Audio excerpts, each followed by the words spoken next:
왜냐면 그거를 내가 어딘가 수업 듣고 경매를 시작을 했으면 이 물건 자체 선택을 못 했을 것 그렇죠. 같아요. 만약에 학원에서 배우셨다고 치면 분명히 그 학원에서 작가님의 만약에 선생님이 계셨다면 미쳤어, 그거 왜 하냐고, 하지 말라고, 왜 그걸 하냐고, 저쪽에 있는 아파트 해야지, 왜 반지하 뭐 10평도 안 되는 거 해서 뭐 하냐, 뭐 그런 얘기를 했겠죠 아마. 그럼 아예 그거를 생각도 안 하셨을 거고 겁이 나고. 저도 작가님 말고는 뭐 어떤 책이건 영상이건 간에 빌라에 대해서 얘기하는 거는 되게 많은데 반지하를 해라 막 이런 거는 없잖아요. 반지하를 해라라는 개념이라기보다 한 반지하도 한다라는 예, 개념에 예, 예. 조금 더 가까운 것 같아요. 그렇죠.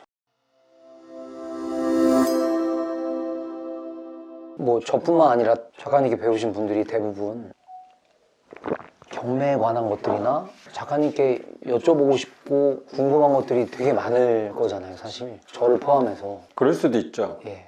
아니, 궁금한 건 계속 생기는 것 같아요. 예. 뭔가를 하면 그렇죠. 안 하면 모르겠는데. 맞아요. 열심히 하시는 분들만 오실 수밖에 없어요. 궁금한 거, 그 궁금함에 대해서 생각을 좀 해보면 저도 궁금한 게 생길 때가 있잖아요. 그렇죠? 네네. 그러면 갑자기 불현듯 지금 생각드는 게 나는 어떻게 궁금함을 해결하지? 그런 생각도 들긴 하네. 아, 그러니까 제자분들은 작가님께 질문을 할 수 있잖아요. 물어보잖아요. 그거를 인지하고 있지 않았는데 보통 오시는 분들이 저랑 얘기 나눈다 뭐 그런 관점도 있는데 궁금한 것도 물어보시려고 오시는 분들이 많잖아요. 그렇죠. 하면서 이제 부딪히는 부분들이나. 그러면 나는 어디서 궁금함을 해소하지? 이런 생각이 그냥 드네요. 생각해보니까. 작가님도 분명히 하시면서 빌라랑 관련된 경매지만 그래도 그때그때 다르잖아요. 그러니까 분명히 다 다르죠. 예, 궁금한 사람도 게. 다 다른 것처럼 집도 다 다른 것 같아요. 애 먹이는 집도 있는 것 같고 네. 날로 먹는 집도 있는 것 같고 네. 편안한 집도 있는 것 같고 사람도 비슷하잖아요. 사람에 대한 경험이 많다고 그 경험을 바탕으로 그 사람을 판단하는 거는 되게 위험할 수도 있는 것처럼 제가 집에 대한 경험이 상대적으로 전보다 많아졌다고 내 경험 안에서 다 판단을 할 수 있을 거야 라고 생각하는 함정에 빠지기는 쉬운 것 같아요. 경험의 함정에 빠지는 게 그런 부분이라고 항상 생각이 들어서 선생님도 본업을 하신 지 꽤 오래됐잖아요. 네. 학생들 가르치는 일 하고 계시니까 비슷한 경험이 있지 않을까 예. 생각이 드는 것 같아요. 작가님께서는 진짜 뭔가를 이제 알아내실 일이 네. 있을 텐데 분명히 궁금한 게 있으시고, 뭐 예를 들면 세금 문제가 있다, 누군가한테 같이 하시는 뭐 세무사나 회계사나 이런 분들이 있으신가요? 아예 없으세요? 아예 없어요. 근데 얘기하다 보니까 어떻게 하는지 알았어요.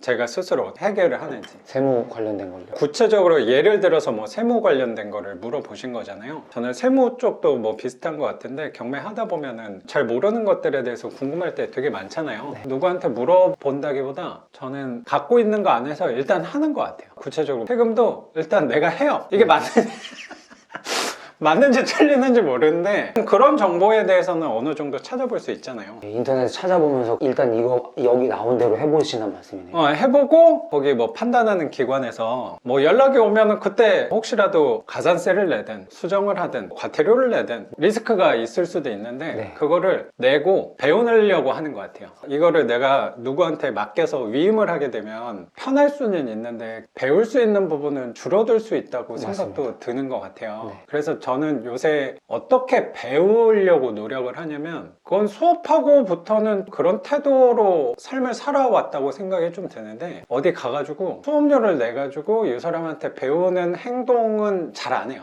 그러니까 내가 시행착오로 배운 거에서 혹시라도 과태료를 낸다거나 가산세를 낸다거나 아니면 미납을 한다던가 보증금을 날린다던가 그거가 내 수업료라고 생각하는 것 같아요. 모르겠어요. 이건 삶의 태도의 관점 차이라고 생각은 드는데 제가 부동산 경매를 수업을 하니까 그리고 월세 현금흐름 투자 수업을 하니까 내가 어떤 사람한테 배워서 얻는 정보를 내가 수업 안에서 전달을 한다고 하면 뭐하러 나한테 배우지? 그러면 그분들도 다 아까운 시간과 큰 돈을 내고 나한테 뭔가를 배우기 위해서 왔는데 굳이 나를 통해서 배울 게 아니고 내가 그 사람한테 배웠으면 그 사람한테 배우러 가는 게 더 나은 거 아닌가라는 생각도 드는 것 같아요. 그래서 최대한 인터넷에 있는 정보나 유튜브 안에서 거기서 배울 수 있는 거 그리고 누군가를 찾아가서 배울 수 있는 거 말고 오로지 나한테 배울 수 있는 거는 내가 경험한 거라는 생각이 조금 드네요. 내가 시행착오한 부분 부분들에 대해서 네. 그런 부분을 노력하는 이유도 생각을 해보니까 내가 어딘가에서 듣고 배운 거에 대해서 전달을 하면 그게 오래가지 못한다는 생각이 조금 드는 게 선생님은 공교육 시장이지만 저는 사교육인 네. 거잖아요. 선생님은 종신 고용이 거의 보장된 직장이긴 하지만 네. 저는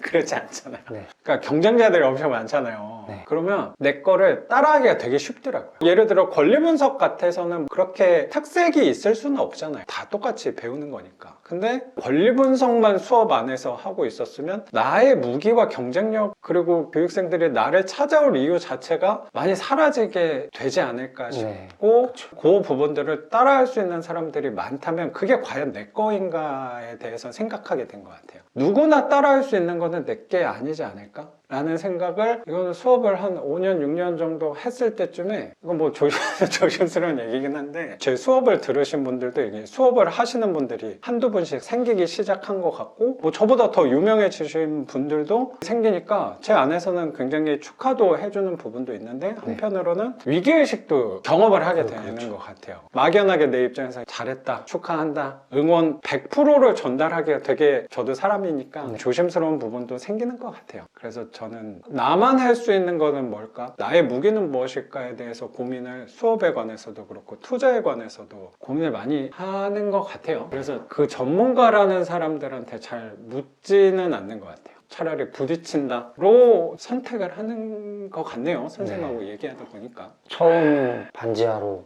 경매를 이제 시작하셨을 때부터 그랬던 것 같습니다, 작가님 정말.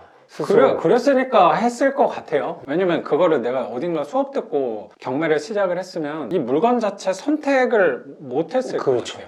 만약에 학원에서 배우셨다고 치면 분명히 그 학원에서 작가님의 만약에 선생님이 계셨다면 미쳤어. 그걸 왜 하냐고, 하지 말라고. 왜 그걸 하냐고, 저쪽에 있는 아파트 해야지. 왜 반지하 뭐 10평도 안 되는 거 뭐 해서 뭐 하냐, 뭐 그런 얘기를 했겠죠 아마. 그럴 수도 있죠. 그럼 아예 그거를 생각도 안 하셨을 거고. 엄두를 못 냈을 수도 있을 것 같아요. 겁이 나고. 저도 작가님 말고는 뭐 어떤 책이건 영상이건 간에 빌라에 대해서 얘기하는 거는 되게 많은데 반지하를 해라 막 이런 건 없잖아요 사실. 그렇죠. 그것도 좀 오해할 수 있으니까 조금만 구체화를 시키면 반지하를 해라라는 개념이라기보다 반지하도 한다라는 개념에 조금 더 가까운 것 같아요. 그렇죠. 가끔 오해하시는 분들이 있어서 반지하만 하는 사람이 자꾸 오해를 하시는 언어를 좀 잘못 선택한 거. 아유 아닙니다. 그 말씀이 맞죠. 반지하도 할 수 있는 거다. 그렇죠. 돈만 된다면. 네네. 안녕하세요, 작가 반지상입니다. 오늘